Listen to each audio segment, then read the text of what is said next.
أعوذ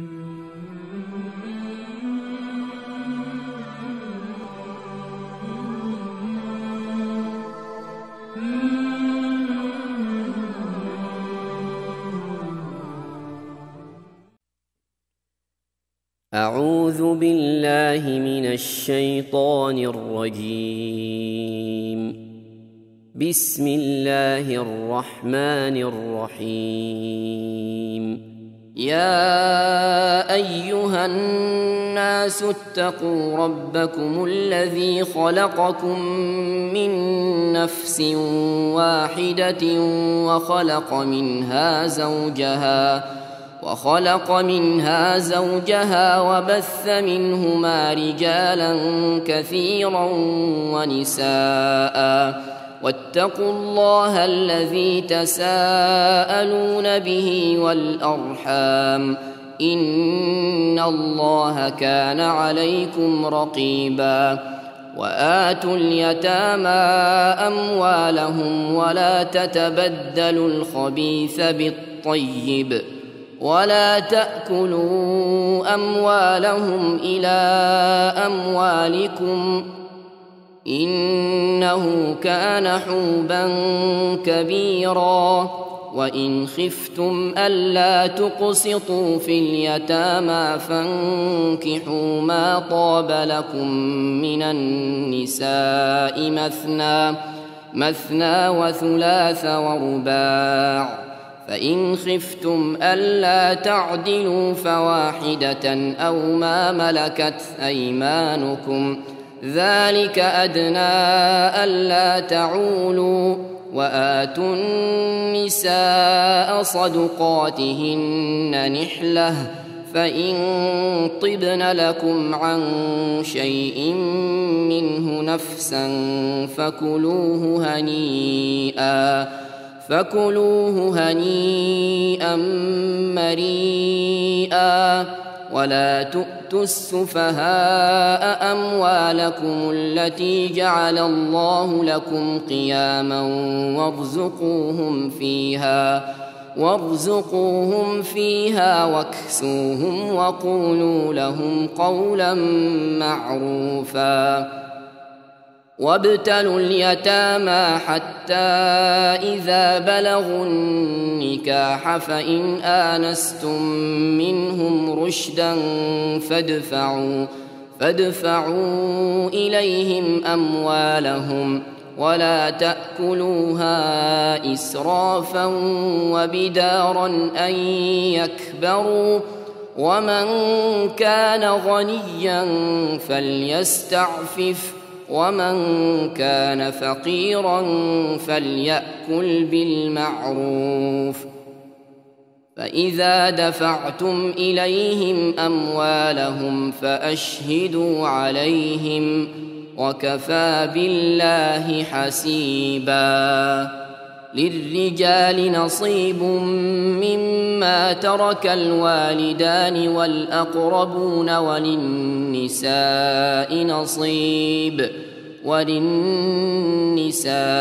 نصيب مما ترك الوالدان والأقربون مما قل منه أو كثر نصيبا مفروضا. وإذا حضر القسمة أولو القربى واليتامى والمساكين فارزقوهم منه وقولوا لهم قولا معروفا. وليخشى الذين لو تركوا من خلفهم ذرية ضعافا خافوا عليهم فليتقوا الله وليقولوا قولا سديدا. إن الذين يأكلون أموال اليتامى ظلما إنما يأكلون في بطونهم نارا وسيصلون سعيرا. يوصيكم الله في أولادكم للذكر مثل حظ الأنثيين فإن كن نساء فوق 2 فلهن ثلثا ما ترك وإن كانت واحدة فلها النصف ولأبويه لكل واحد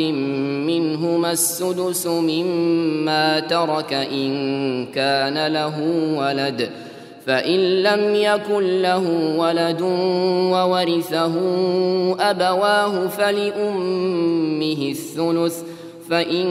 كان له إخوة فلأمه السدس من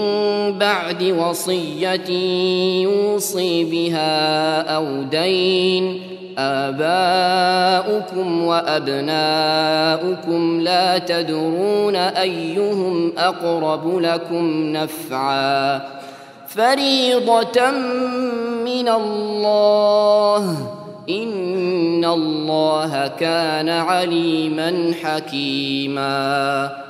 ولكم نصف ما ترك أزواجكم إن لم يكن لهن ولد فإن كان لهن ولد فلكم الربع مما تركن من بعد وصية يوصين بها أو دين ولهن الربع مما تركتم إن لم يكن لكم ولد فإن كان لكم ولد فلهن الثمن مما تركتم من بعد وصية توصون بها أو دين وإن كان رجل يورث كلالة أو امرأة وله أخ أو أخت فلكل واحد منهما السدس فإن كانوا أكثر من ذلك فهم شركاء في الثلث من بعد وصية يوصى بها أو دين غير مضار وصية من الله والله عليم حليم تلك حدود الله ومن يطع الله ورسوله يدخله جنات تجري من تحتها الأنهار خالدين فيها وذلك الفوز العظيم ومن يعص الله ورسوله ويتعد حدوده يدخله نارا خالدا فيها وله عذاب مهين واللاتي يأتين الفاحشة من نسائكم فاستشهدوا عليهن 4 منكم فإن شهدوا فأمسكوهن في البيوت حتى يتوفاهن الموت أو يجعل الله لهن سبيلا واللذان يأتيانها منكم فآذوهما فإن تابا وأصلحا فأعرضوا عنهما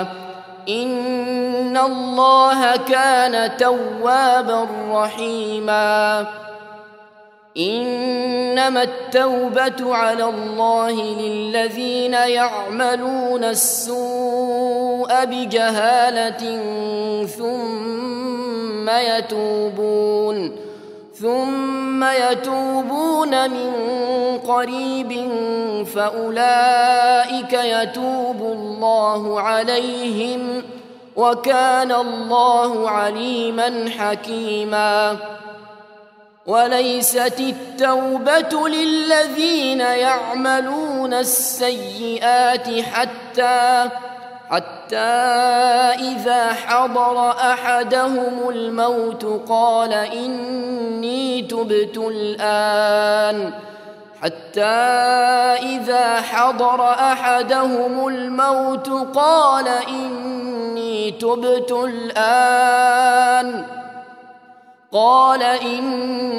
تبت الآن ولا الذين يموتون وهم كفار أولئك أعتدنا لهم عذابا أليما. يا أيها الذين آمنوا لا يحل لكم أن ترثوا النساء كرها ولا تعضلوهن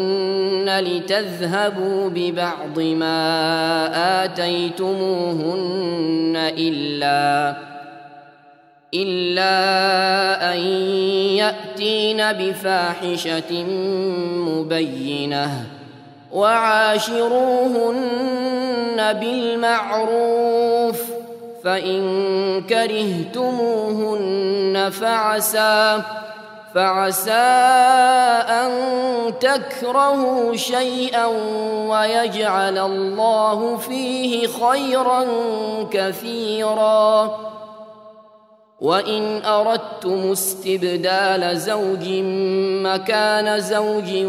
وآتيتم إحداهن قنطارا فلا تأخذوا منه شيئا أتأخذونه بهتانا وإثما مبينا. وكيف تأخذونه وقد أفضى بعضكم إلى بعض وأخذن منكم ميثاقا غليظا. ولا تنكحوا ما نكح آباؤكم من النساء إلا ما قد سلف إنه كان فاحشة ومقتا وساء سبيلا. حرمت عليكم أمهاتكم وبناتكم وأخواتكم وعماتكم وخالاتكم وبنات الأخ وبنات الأخت وأمهاتكم اللاتي أرضعنكم وأخواتكم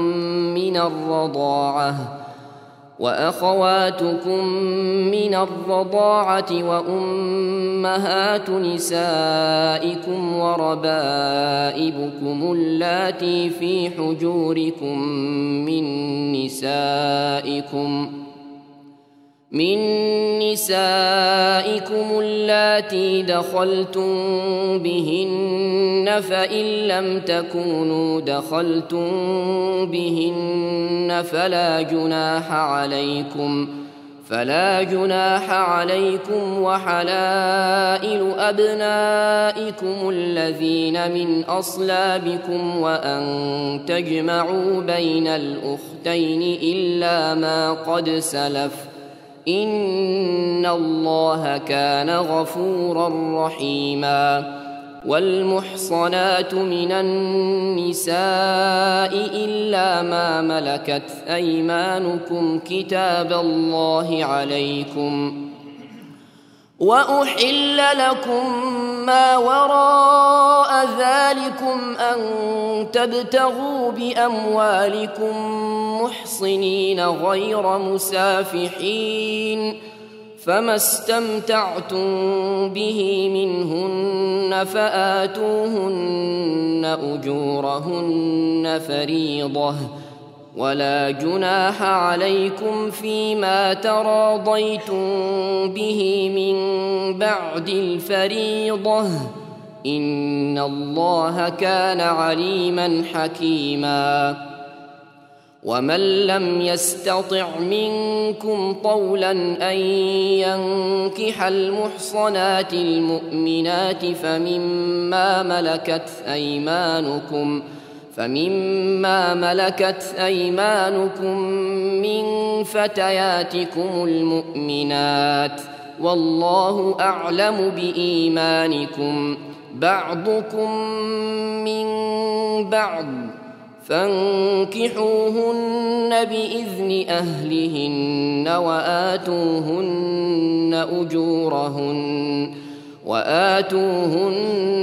أجورهن بالمعروف محصنات غير مسافحات ولا متخذات أخدان فإذا أحصن فإن أتين بفاحشة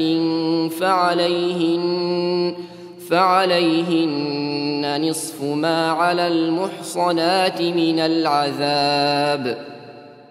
ذلك لمن خشي العنة منكم وأن تصبروا خير لكم والله غفور رحيم يريد الله ليبين لكم ويهديكم سنن الذين من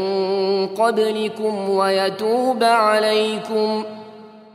والله عليم حكيم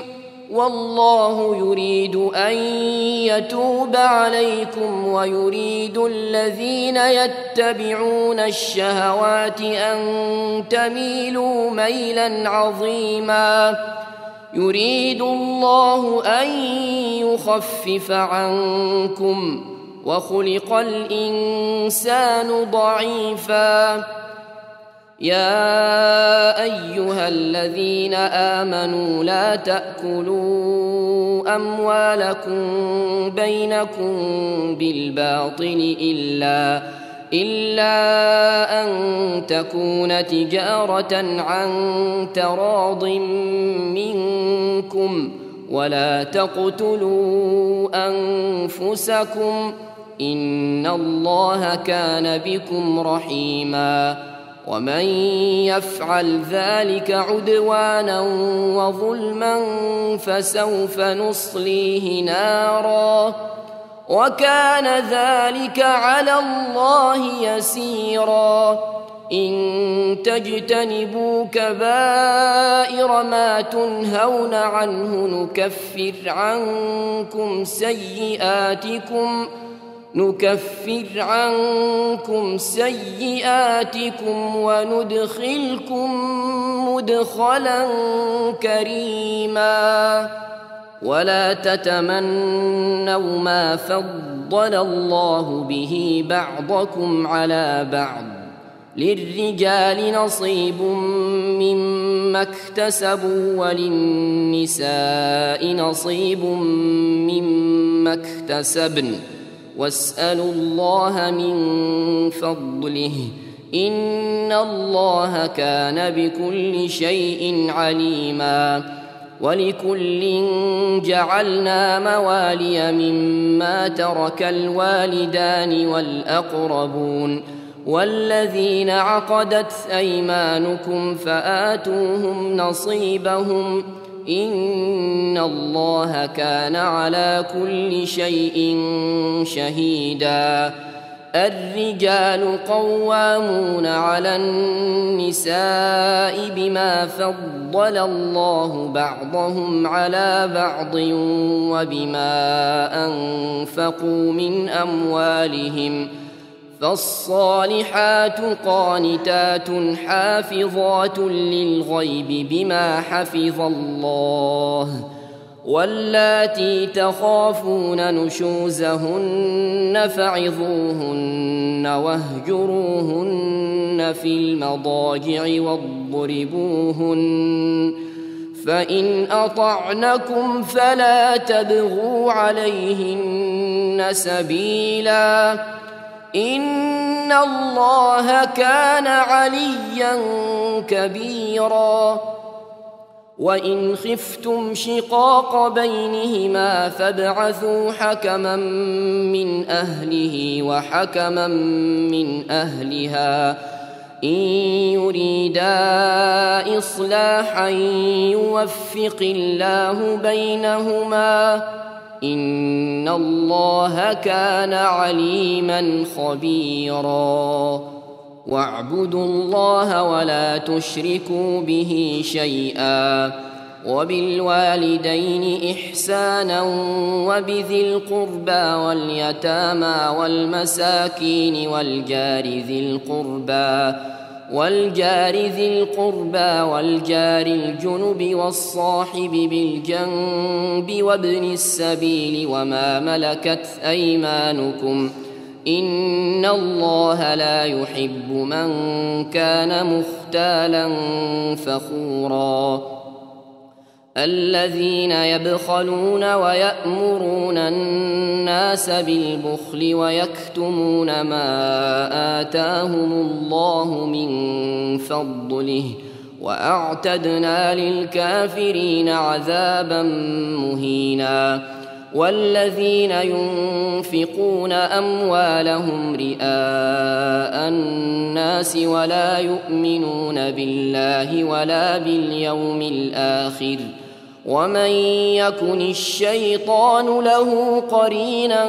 فساء قرينا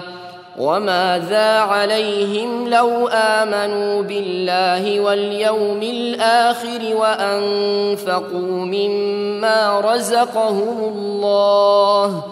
وكان الله بهم عليما إن الله لا يظلم مثقال ذرة وإن تك حسنة يضاعفها ويؤت من لدنه أجرا عظيما فكيف إذا جئنا من كل أمة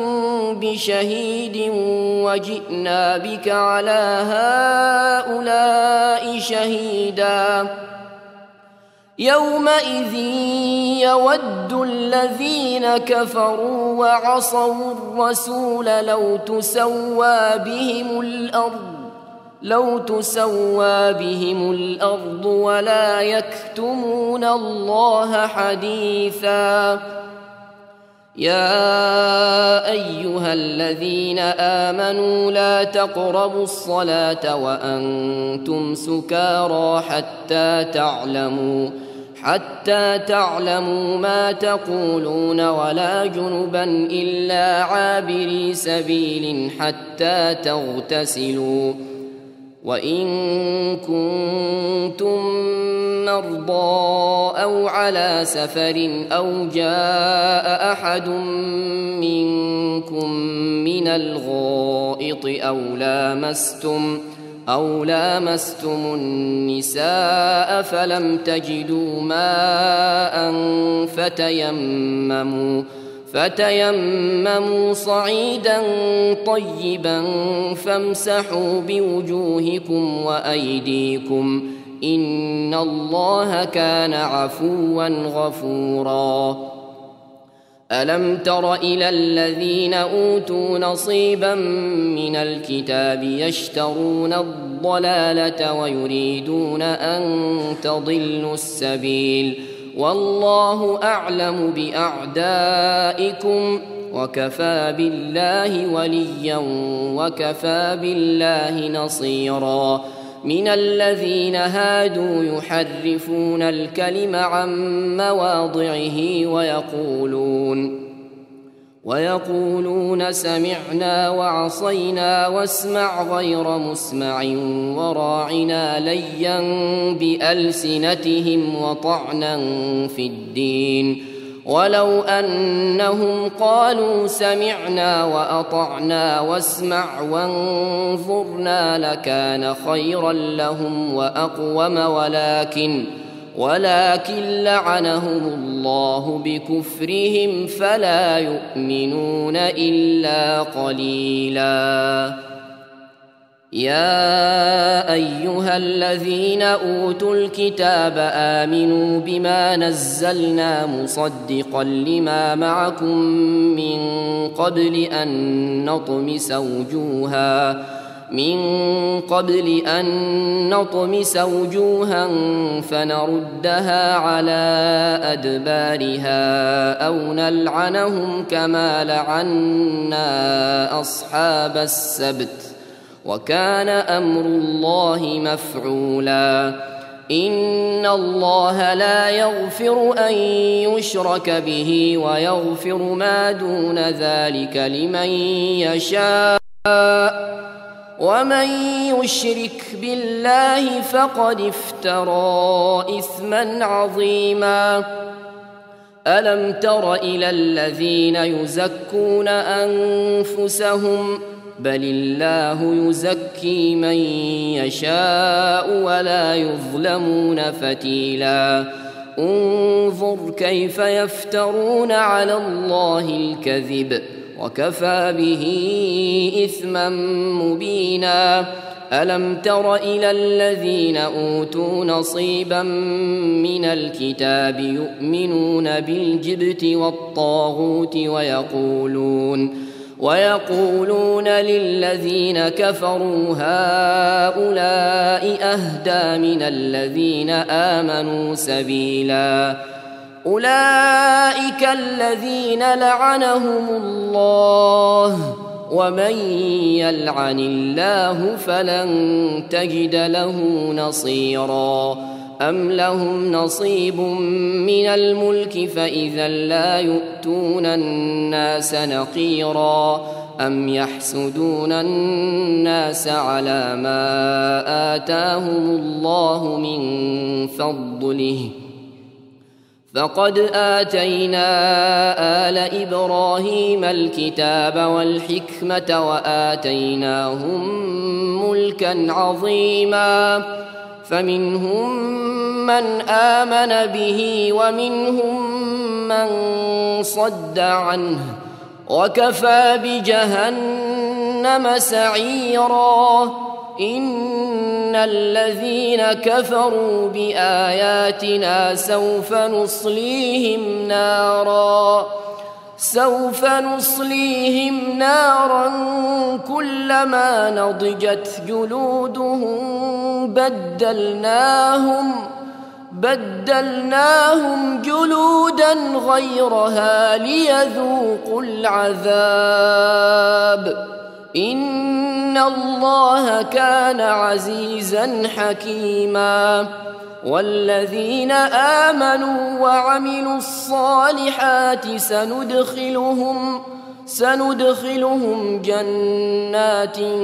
تجري من تحتها الأنهار خالدين فيها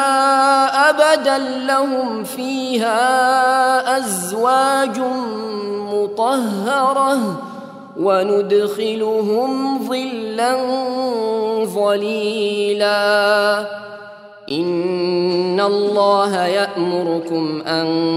تؤدوا الأمانات إلى أهلها وإذا حكمتم بين الناس أن تحكموا بالعدل إن الله نعم ما يعظكم به إن الله كان سميعا بصيرا يا أيها الذين آمنوا أطيعوا الله وأطيعوا الرسول وأولي الأمر منكم فإن تنازعتم في شيء فردوه إلى الله والرسول إن كنتم تؤمنون بالله واليوم الآخر ذلك خير وأحسن تأويلا ألم تر إلى الذين يزعمون أنهم آمنوا بما أنزل إليك وما أنزل من قبلك يريدون أن يتحاكموا إلى الطاغوت وقد أمروا أن يكفروا به ويريد الشيطان أن يضلهم ضلالا بعيدا وإذا قيل لهم تعالوا إلى ما أنزل الله وإلى الرسول رأيت رأيت المنافقين يصدون عنك صدودا فكيف إذا أصابتهم مصيبة بما قدمت أيديهم ثم جاءوك يحلفون بالله إن أردنا إلا إحسانا وتوفيقا أولئك الذين يعلم الله ما في قلوبهم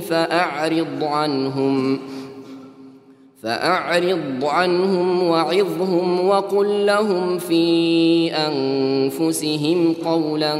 بليغا وما أرسلنا من رسول إلا ليطاع بإذن الله ولو أنهم إذ ظلموا أنفسهم جاءوك فاستغفروا الله واستغفر لهم الرسول لوجدوا الله توابا رحيما فلا وربك لا يؤمنون حتى يحكموك فيما شجر بينهم ثم لا يجدوا في أنفسهم حرجا مما قضيت ويسلموا تسليما ولو أنا كتبنا عليهم أن اقتلوا أنفسكم أو اخرجوا من دياركم ما فعلوه إلا قليل منهم ولو أنهم فعلوا ما يوعظون به لكان خيرا لهم وأشد تثبيتا وإذا لآتيناهم من لدنا أجرا عظيما ولهديناهم صراطا مستقيما ومن يطع الله والرسول فأولئك مع الذين أنعم الله عليهم من النبيين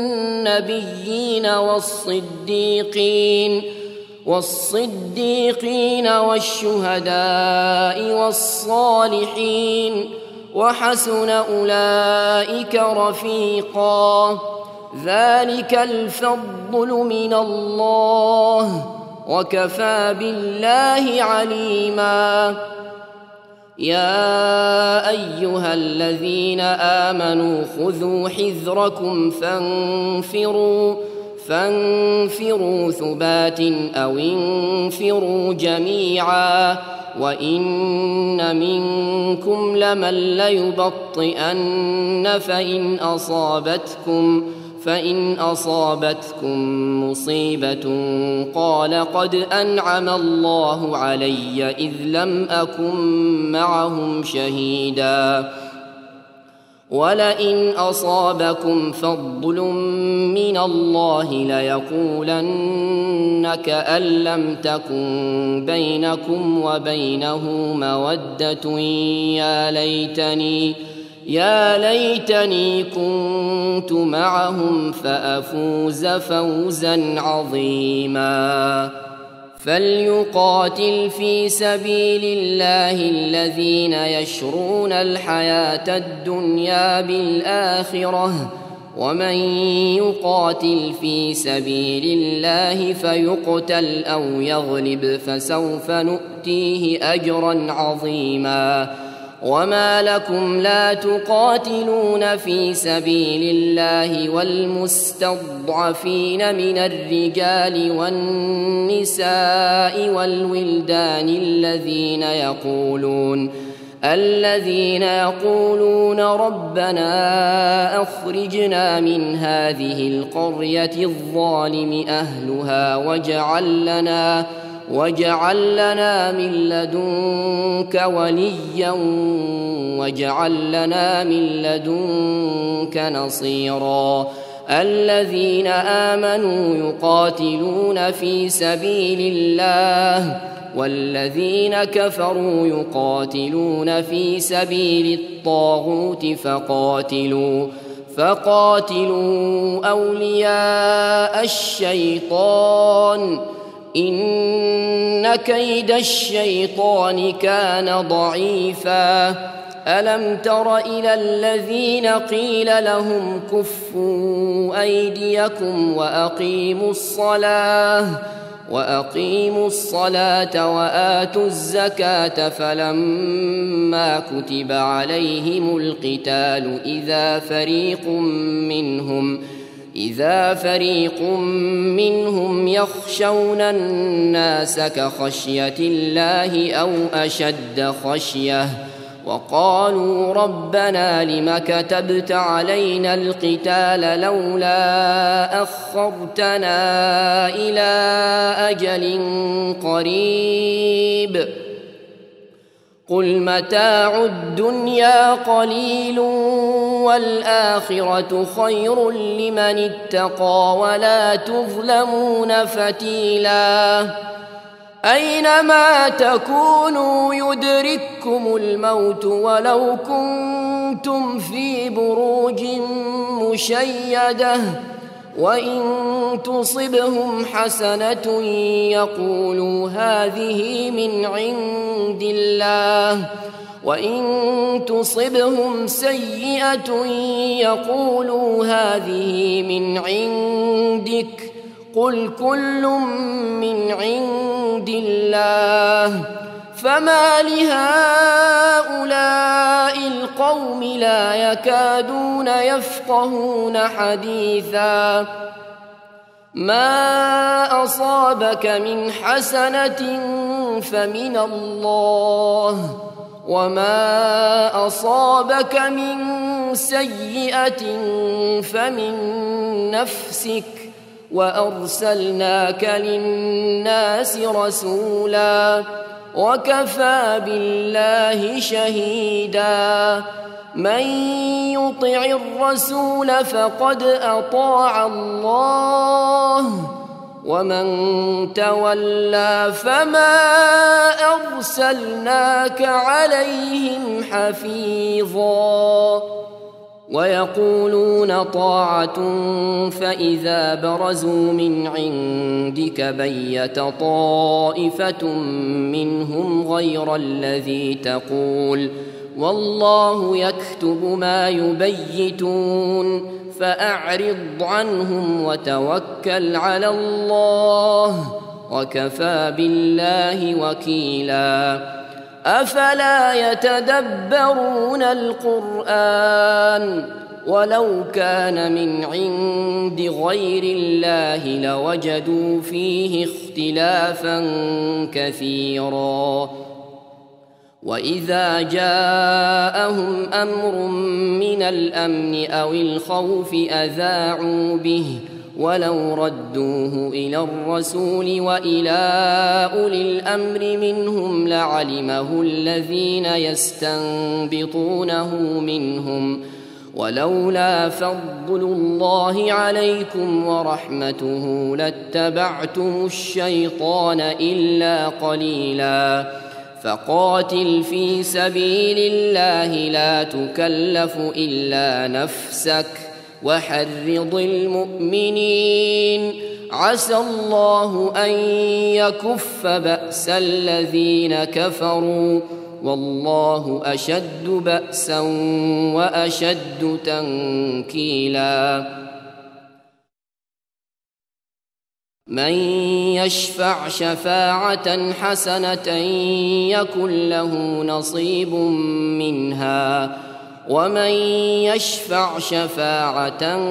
سيئة يكن له كفل منها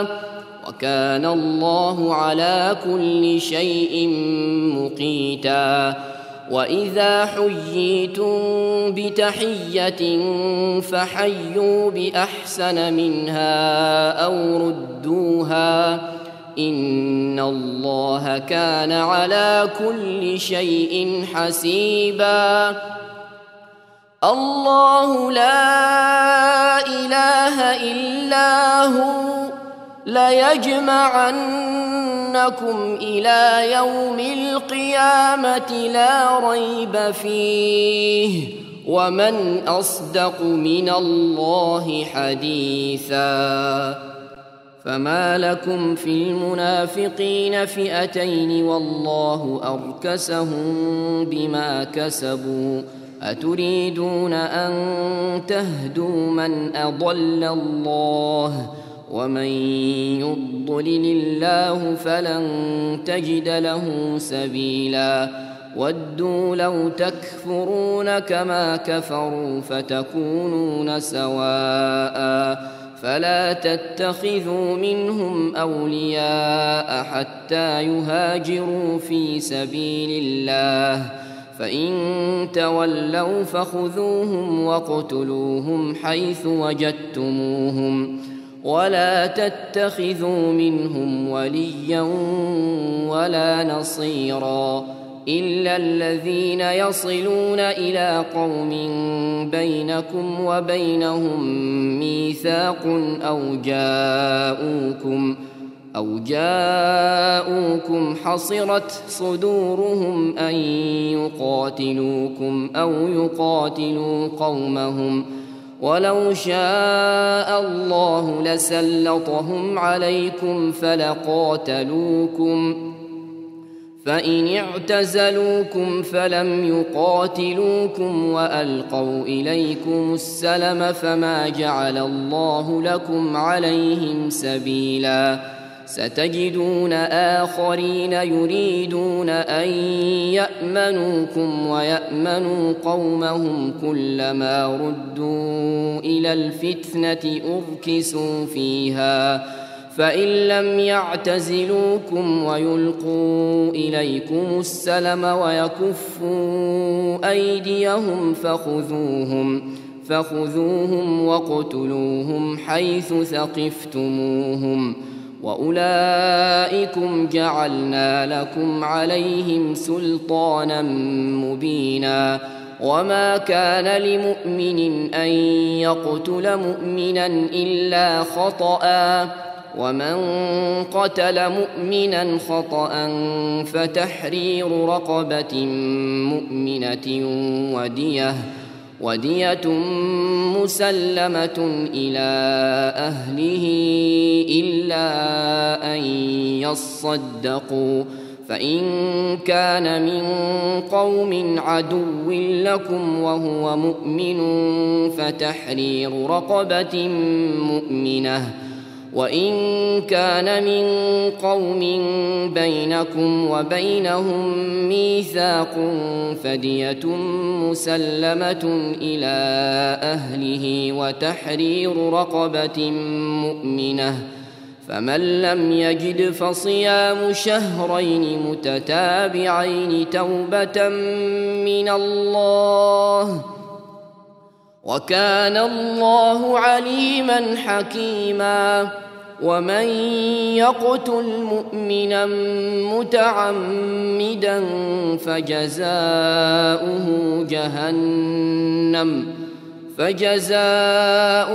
جهنم خالدا فيها وغضب الله عليه ولعنه وأعد له عذابا عظيما. يا أيها الذين آمنوا إذا ضربتم في سبيل الله فتبينوا ولا تقولوا لمن ألقى إليكم السلام لست مؤمنا تبتغون عرض الحياة الدنيا فعند الله مغانم كثيرة كذلك كنتم من قبل فمن الله عليكم فتبينوا إن الله كان بما تعملون خبيرا. لا يستوي القاعدون من المؤمنين غير أولي الضرر والمجاهدون في سبيل الله والمجاهدون في سبيل الله بأموالهم وأنفسهم فضل الله المجاهدين بأموالهم وأنفسهم على القاعدين درجة وكلا وعد الله الحسنى وفضل الله المجاهدين على القاعدين أجرا عظيما درجات منه ومغفرة ورحمة وكان الله غفورا رحيما إن الذين توفاهم الملائكة ظالمي أنفسهم قالوا فيم كنتم قالوا كنا مستضعفين في الأرض قالوا ألم تكن أرض الله واسعة فتهاجروا فيها فأولئك مأواهم جهنم وساءت مصيرا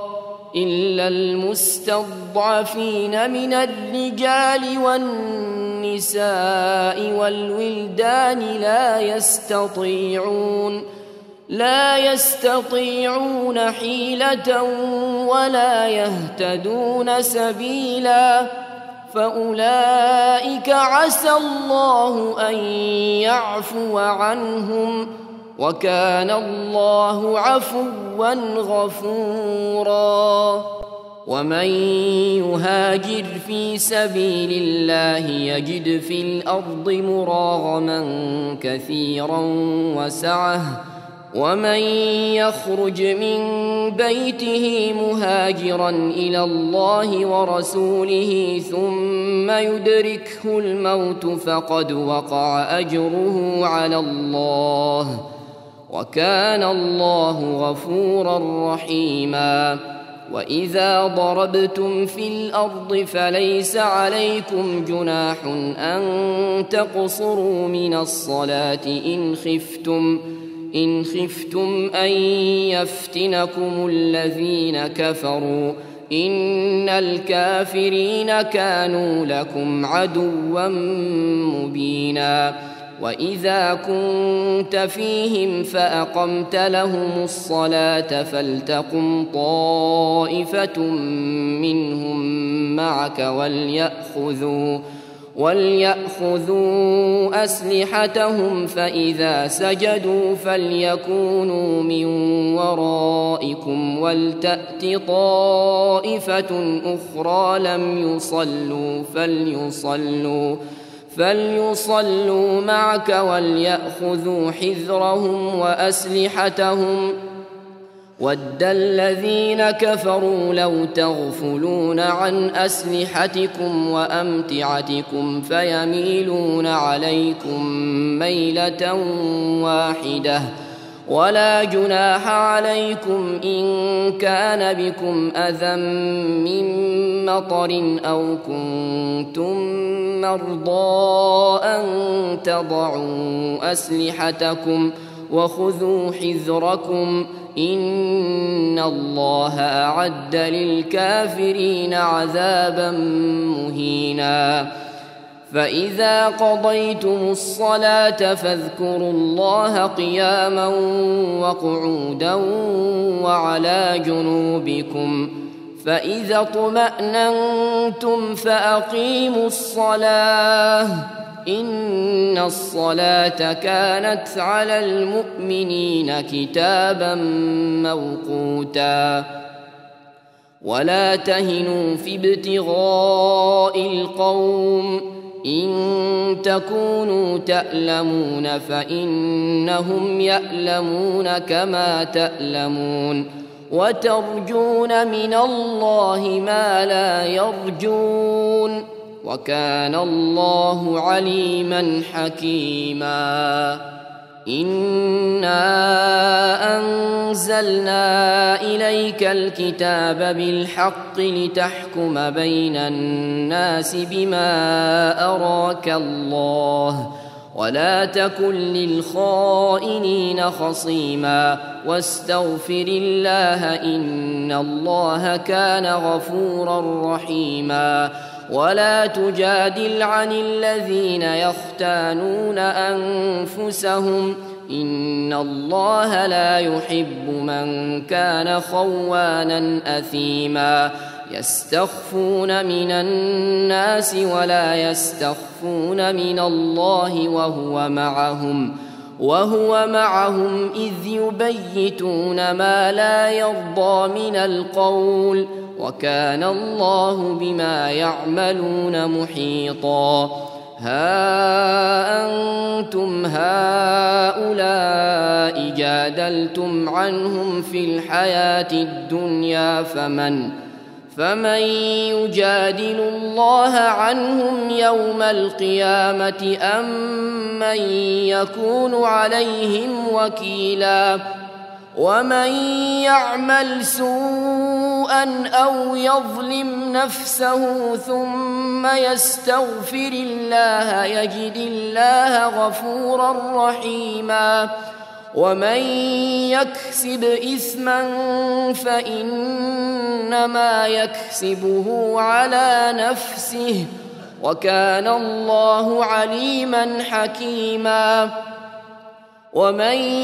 يكسب خطيئة أو إثما ثم يرم به بريئا فقد احتمل بهتانا وإثما مبينا. ولولا فضل الله عليك ورحمته لهم طائفة منهم أن يضلوك وما يضلون إلا أنفسهم وما يضرونك من شيء. وأنزل الله عليك الكتاب والحكمة وعلمك ما لم تكن تعلم وكان فضل الله عليك عظيما. لا خير في كثير من نجواهم إلا من أمر بصدقة أو معروف أو إصلاح بين الناس ومن يفعل ذلك ابتغاء مرضات الله فسوف نؤتيه أجرا عظيما. ومن يشاقق الرسول من بعد ما تبين له الهدى ويتبع غير سبيل المؤمنين نوله ما تولى ونصله جهنم وساءت مصيرا. إن الله لا يغفر أن يشرك به ويغفر ما دون ذلك لمن يشاء ومن يشرك بالله فقد ضل ضلالا بعيدا. إن يدعون من دونه إلا إناثا وإن يدعون إلا شيطانا مريدا لعنه الله وقال لأتخذن من عبادك نصيبا مفروضا ولأضلنهم ولأمنينهم ولآمرنهم فليبتكن آذان الأنعام ولآمرنهم فليغيرن خلق الله. ومن يتخذ الشيطان وليا من دون الله فقد خسر خسرانا مبينا. يعدهم ويمنيهم وما يعدهم الشيطان إلا غرورا. أولئك مأواهم جهنم ولا يجدون عنها محيصا والذين آمنوا وعملوا الصالحات سندخلهم جنات تجري من تحتها الأنهار خالدين فيها أبدا وعد الله حقا ومن أصدق من الله قيلا ليس بأمانيكم ولا أماني أهل الكتاب من يعمل سوءا يجز به ولا يجد له من دون الله وليا ولا نصيرا ومن يعمل من الصالحات من ذكر أو أنثى وهو مؤمن فأولئك يدخلون الجنة ولا يظلمون نقيرا ومن أحسن دينا ممن أسلم وجهه لله وهو محسن واتبع ملة إبراهيم حنيفا واتخذ الله إبراهيم خليلا ولله ما في السماوات وما في الأرض وكان الله بكل شيء محيطا ويستفتونك في النساء قل الله يفتيكم فيهن وما يتلى عليكم في الكتاب في يتامى النساء اللاتي لا تؤتونهن ما كتب لهن وترغبون أن تنكحوهن والمستضعفين من الولدان وأن تقوموا لليتامى بالقسط وما تفعلوا من خير فإن الله كان به عليما وإن امرأة خافت من بعلها نشوزا أو إعراضا فلا جناح عليهما أن يصلحا بينهما صلحا والصلح خير وأحضرت الأنفس الشح وإن تحسنوا وتتقوا فإن الله كان بما تعملون خبيرا ولن تستطيعوا أن تعدلوا بين النساء ولو حرصتم فلا تميلوا كل الميل فتذروها كالمعلقة وإن تصلحوا وتتقوا فإن الله كان غفورا رحيما وإن يتفرقا يغن الله كلا من سعته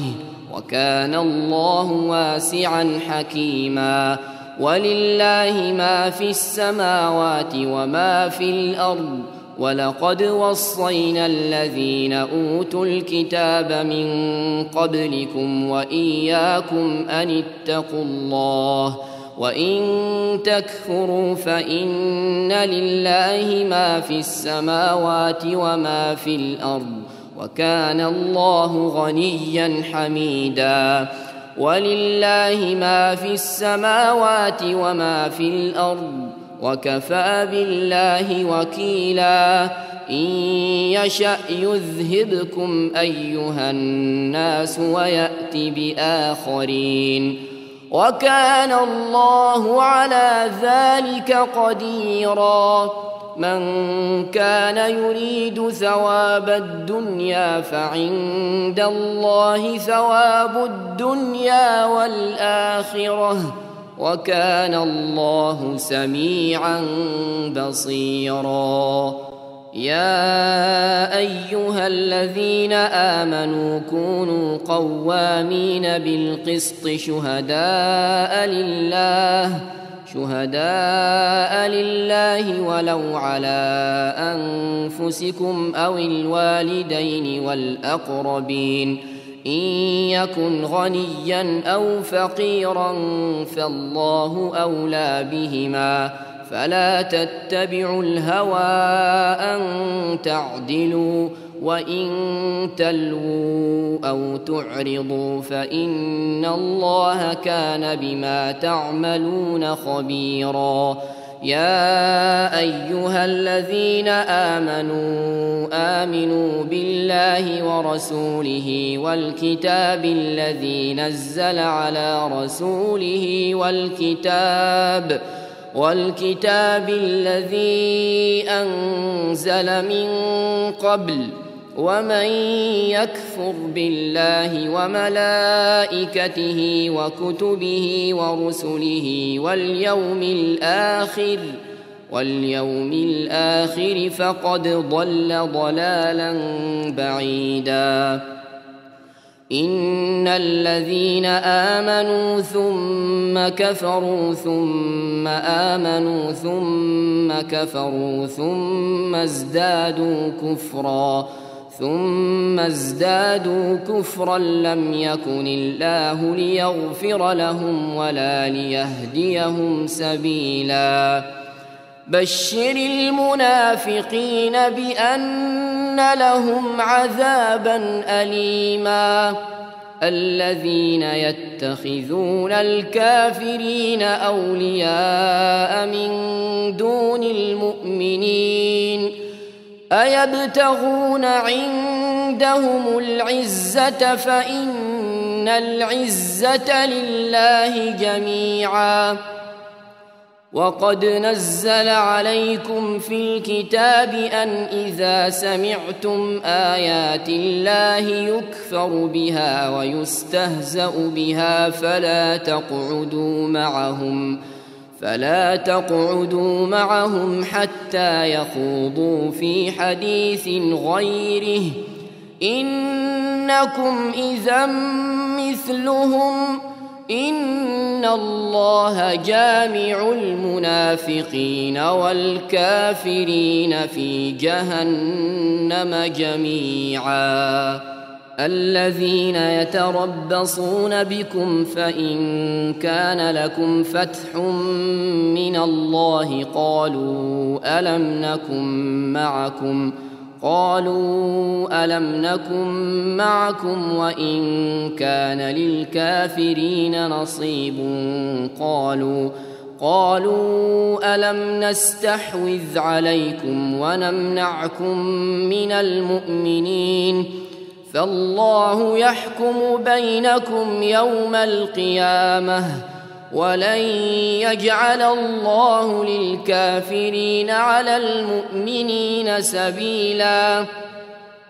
إن المنافقين يخادعون الله وهو خادعهم وإذا قاموا إلى الصلاة قاموا كسالى يراءون الناس ولا يذكرون الله إلا قليلا مذبذبين بين ذلك لا إله هؤلاء ولا إله هؤلاء ومن يضلل الله فلن تجد له سبيلا. يا أيها الذين آمنوا لا تتخذوا الكافرين أولياء من دون المؤمنين أتريدون أن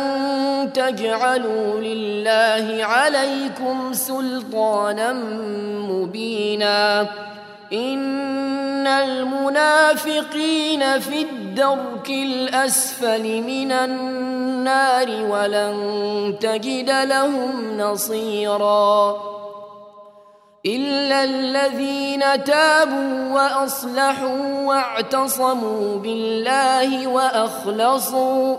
وأخلصوا دينهم لله فأولئك مع المؤمنين، وسوف يؤتي الله المؤمنين أجرا عظيما.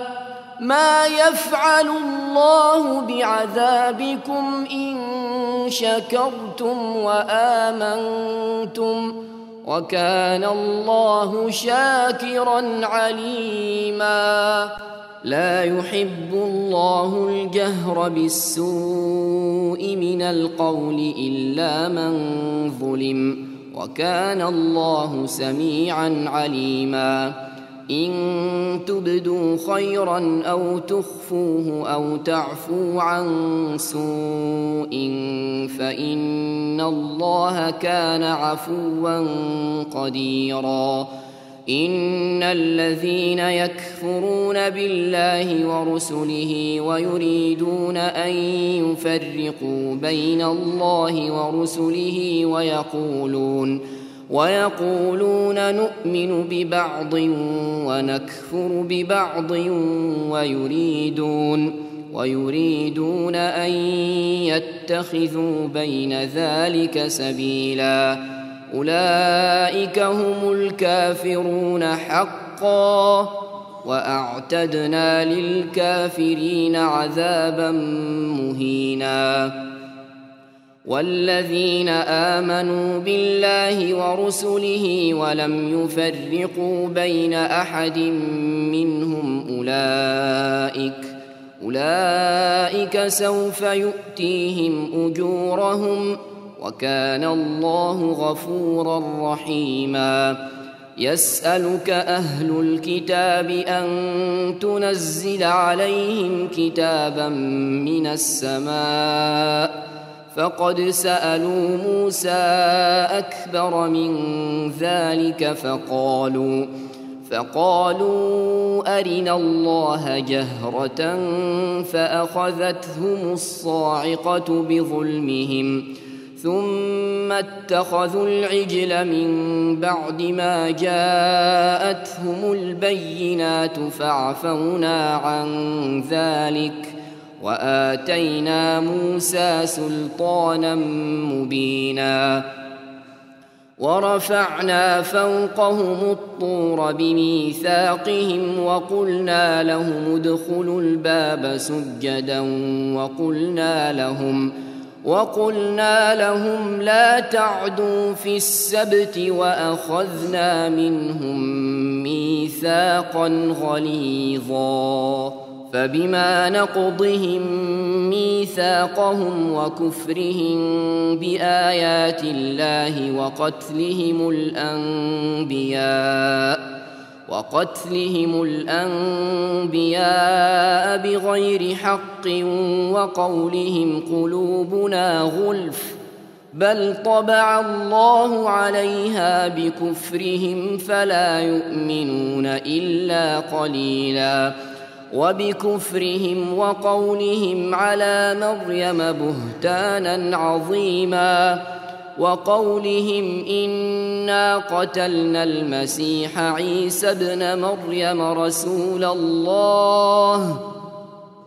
رسول الله وما قتلوه وما صلبوه ولكن شبه لهم، وإن الذين اختلفوا فيه لفي شك منه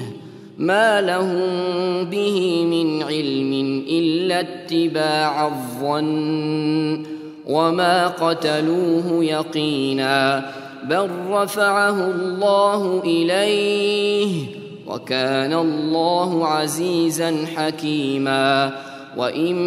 من أهل الكتاب إلا ليؤمنن به قبل موته، ويوم القيامة يكون عليهم شهيدا.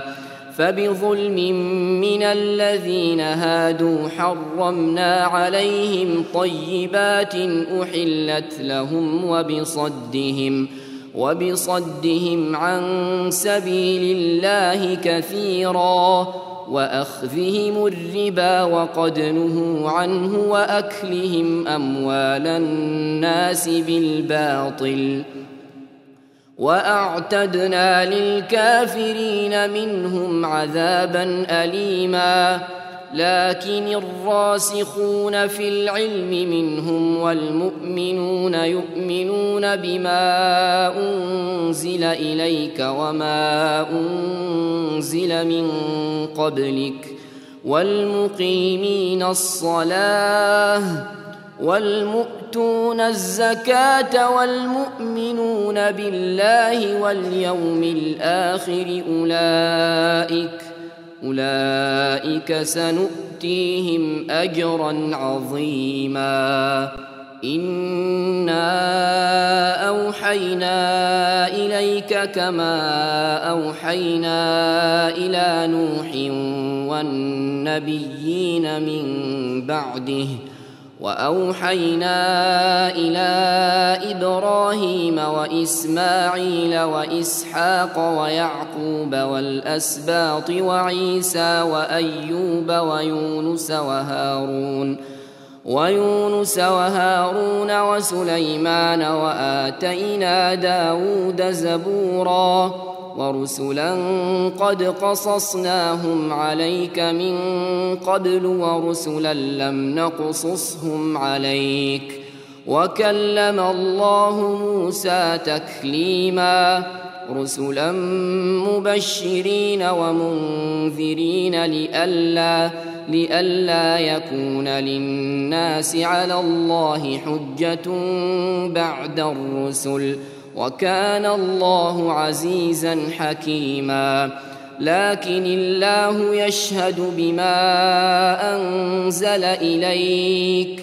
أنزله بعلمه والملائكة يشهدون وكفى بالله شهيدا إن الذين كفروا وصدوا عن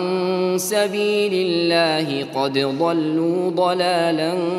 بعيدا إن الذين كفروا وظلموا لم يكن الله ليغفر لهم ولا ليهديهم طريقا إلا طريق جهنم خالدين فيها أبدا وكان ذلك على الله يسيرا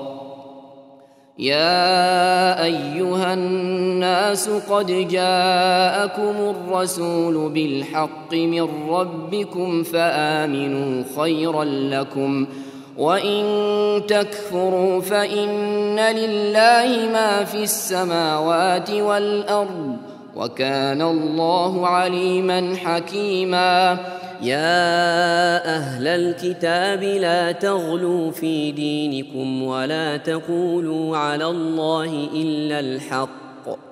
إنما المسيح عيسى ابن مريم رسول الله وكلمته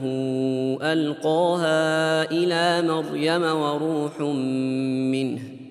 فآمنوا بالله ورسله ولا تقولوا ثلاثة انتهوا خيرا لكم إنما الله إله واحد سبحانه أن يكون له ولد له ما في السماوات وما في الأرض وكفى بالله وكيلا لن يستنكف المسيح أن يكون عبدا لله ولا الملائكة المقربون ومن يستنكف عن عبادته ويستكبر فسيحشرهم إليه جميعا فأما الذين آمنوا وعملوا الصالحات فيوفيهم أجورهم ويزيدهم من فضله وأما الذين استنكفوا واستكبروا فيعذبهم عذابا أليما ولا يجدون لهم من دون الله وليا ولا نصيرا يا أيها الناس قد جاءكم برهان من ربكم وأنزلنا إليكم نورا مبينا فأما الذين آمنوا بالله واعتصموا به فسيدخلهم في رحمة منه وفضل ويهديهم إليه صراطا مستقيما يستفتونك قل الله يفتيكم في الكلالة إن امرؤ هلك ليس له ولد وله أخت فلها نصف ما ترك وهو يرثها إن لم يكن لها ولد فإن كانت اثنتين فلهما الثلثان مما ترك وإن كانوا إخوة رجالا ونساء فللذكر مثل حظ الأنثيين يبين الله لكم أن تضلوا والله بكل شيء عليم.